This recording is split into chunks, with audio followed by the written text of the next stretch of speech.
एक कथानक सुना देते हैं आपको। ये जो राम जी का जनकपुर जाना, धनुष का तोड़ना, स्वयंवर का होना, परशुराम का आना, ये सब पूर्व निश्चित था। जब भगवान का और सीता जी का जन्म नहीं हुआ, अवतार नहीं हुआ था, तब 4 ऋषि बैठे हैं, 4, और चारों ऋषियों ने कहा कि भगवान के अवतार की कोई ऐसी उद्योग करना चाहिए जिससे भगवान का अवतार हो। तो उस मीटिंग में 4 ऋषि कौन कौन बैठे? राजा जनक बैठे, विश्वामित्र बैठे, परशुराम बैठे और वशिष्ठ जी बैठे।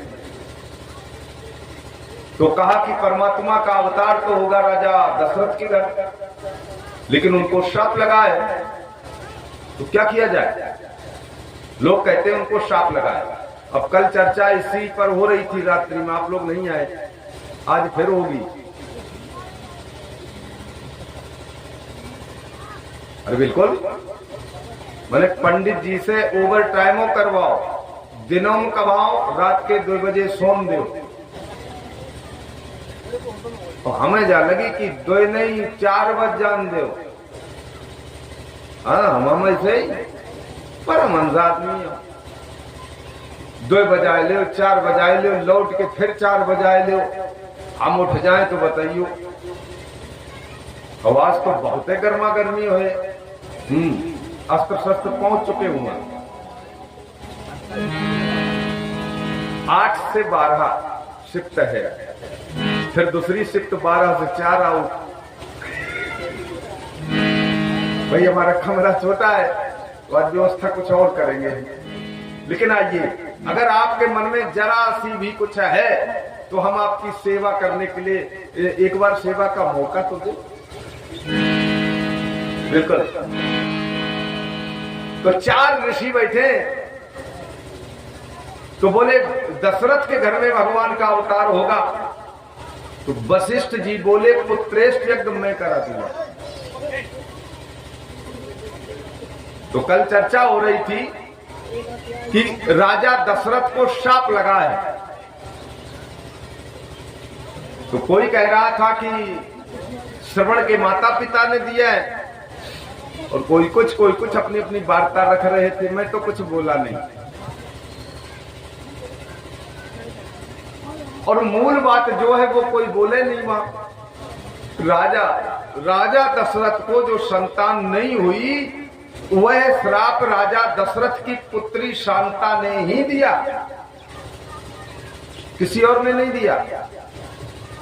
शांता ने कहा पिताजी तुमने जवानी के मद में चूर होके मेरा परित्याग किया है, मैं तुम्हें शाप देती हूं कि तुम्हारे तन से कोई पुत्र या पुत्री नहीं होगी। अब ये शाप उनकी पुत्री शांता का ही है। तो वशिष्ठ जी बोले तो यज्ञ से कराई जाए बच्चे। तब वशिष्ठ जी ने यज्ञ कराया और तब ये चारों बालक हुए। तो वशिष्ठ जी का वहां मीटिंग में काम था यज्ञ कराना और बालकों का जन्म कराना। अब संकट पैदा हुआ कि अब जनकपुरी में सीता जी है, तो इन दोनों का विवाह कैसे हो। तो विश्वामित्र बोले देखो भाई, अपन तो चलत फिरत वाले महात्मा है, अयोध्या से राम जी को जनकपुर पहुंचाने की जिम्मेदारी हमारी। बोले ठीक। जनक बोले अगर आप जनकपुर लो उन्हें ले आई दियो तो स्वयंवर की संरचना हम कर दिए। स्वयंवर हम, हाँ। लेकिन अब समस्या आई कि इतने बड़े महायज्ञ में, धनुष यज्ञ में संसार भर के राजा महाराजा आएंगे, इन छोटे छोटे बालकों को देख के कोई आक्रमण न कर दे।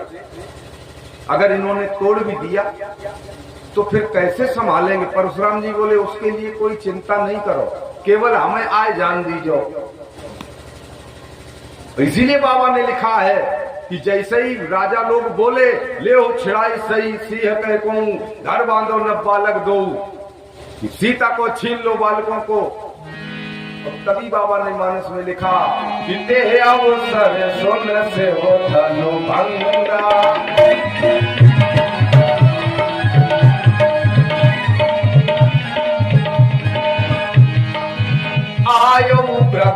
नील कमल मतंगा